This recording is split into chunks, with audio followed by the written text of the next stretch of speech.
Hey everybody, welcome back to the Sonic Chronicle.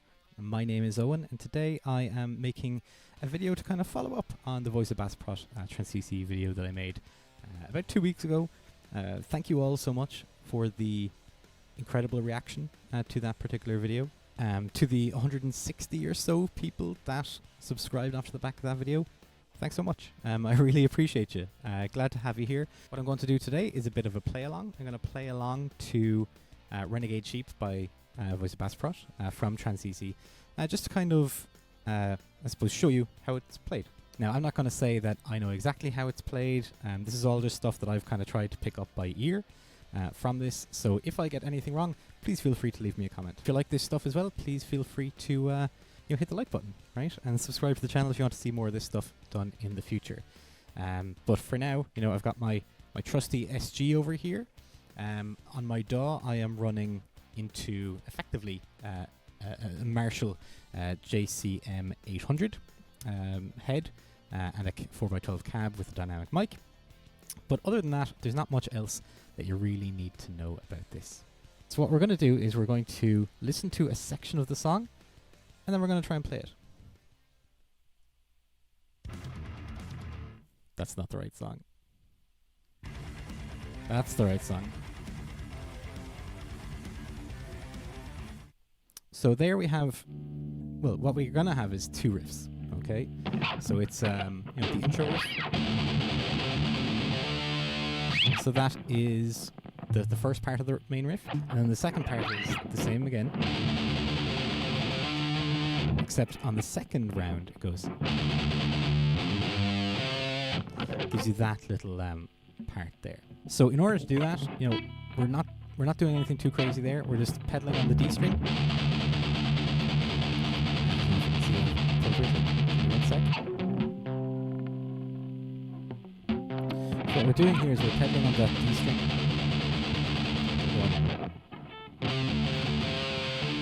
So we're kind of moving between the D string, the low D, and the low A string here.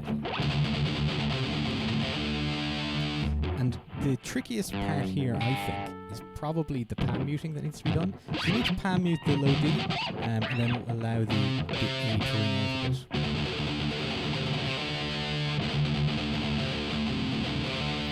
I also like to do a lot of alternate picking. I primarily alternate pick. So when I do that, I effectively have to string skip a little bit from time to time. So it is maybe a little bit trickier. Maybe it would be easier to do all down picks. I'm not able to down pick anymore. I'm not young. And yeah, then that second part is just a couple of staccato chords with the slide on the second note. So from the second, from the third to the fifth. And then on that second round, we're going to do the same thing again.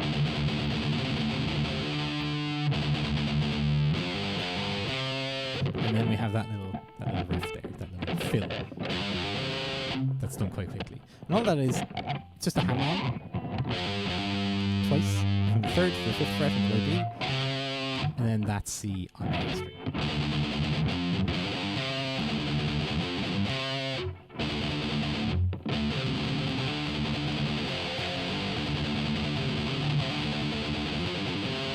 So it's pretty simple, pretty effective. And that's going to be a theme throughout this song, right? That you're going to see stuff that is very simple, stuff that is kind of done multiple times, but is all very effective, right? A lot of work is done by rhythms here, which is something that I like to see because it's something that I've always tried to do myself with my own music. But let's carry on to the next section. That's that fill. The interesting thing as well about that intro riff is that that's never really revisited, right, throughout the whole song. That yes, there are variations on a theme, but it's not really revisited.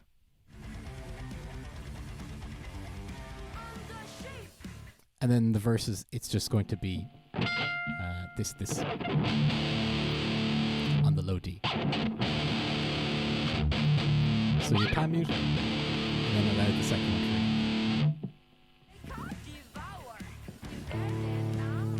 With the exception of, during the main verse parts. that you use your fretting hand to just stop that from ringing out. Just stop it immediately. Until you get to the last one, and then it's just allowed to ring out properly.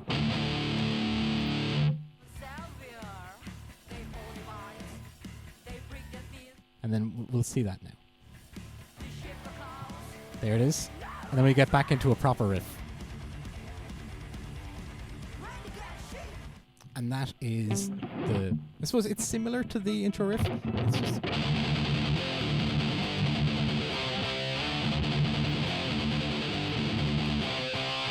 So we're moving between, those low D chords, power chords, down to the A string power chords as well. So we're pedaling on that D. Just going 3 to 5. Staccato. Same then on the C to D. And then the next part gets that lovely vocal swell, which I think is on the D sharp. Go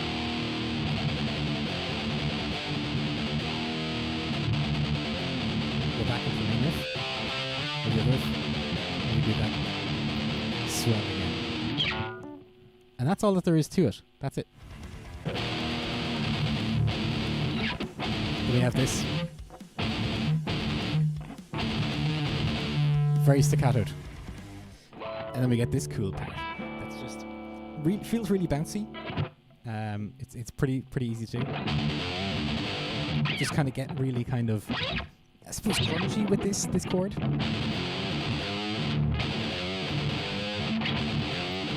Just get that bending. And that's just how it finishes off.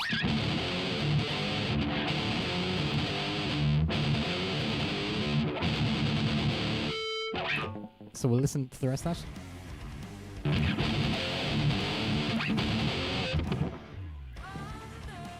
And that's, as I said, that's that entire part. There's nothing more to it. That's it. And then the next section is...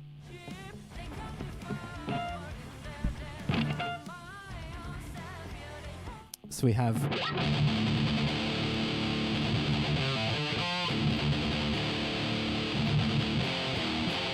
So, again, very simple.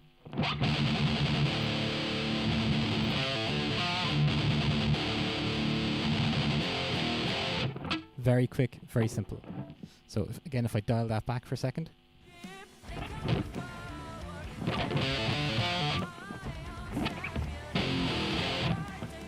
Very simple.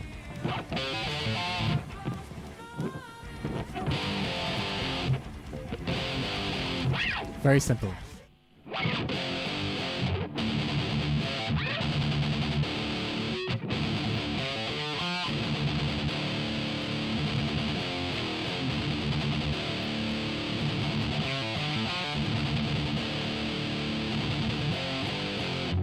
Very simple, very easy. And when it comes to that kind of bouncy part of it with the kind of the pull-offs, all you're doing is going from the C to the D, and then underneath that to the E, I believe. Or that's not the E. That's the E. So I suppose the F again. Then the final part of the song, I believe. Back into the chorus.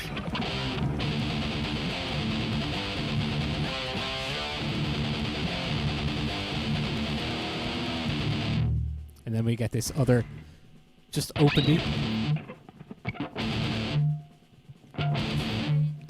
And that's it. Then we go on to the final section of the song, which is effectively going to be the outro here as well.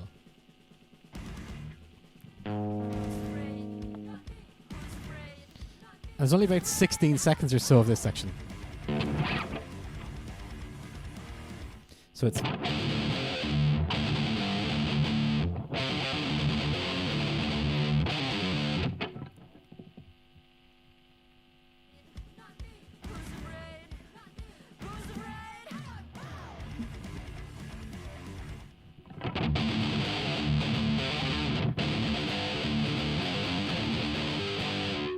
That's it, right?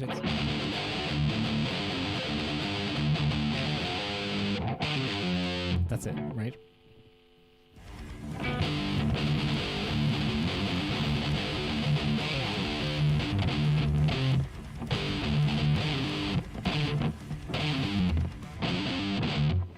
So there's very little to it, right? It's just...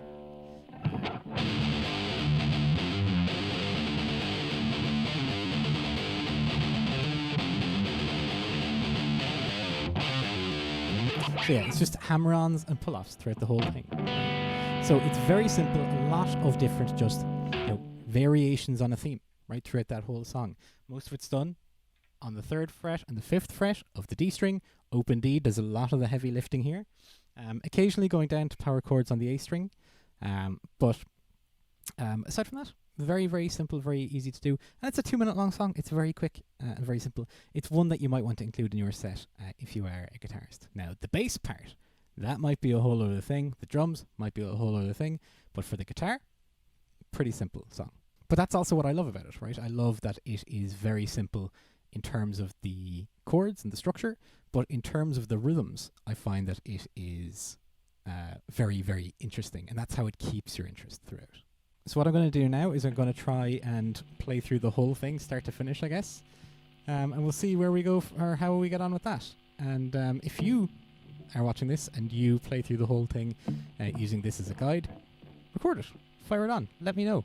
I'd love to see it.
I blew the end of it there. I ruined the end of that last riff, that last section, ruined that.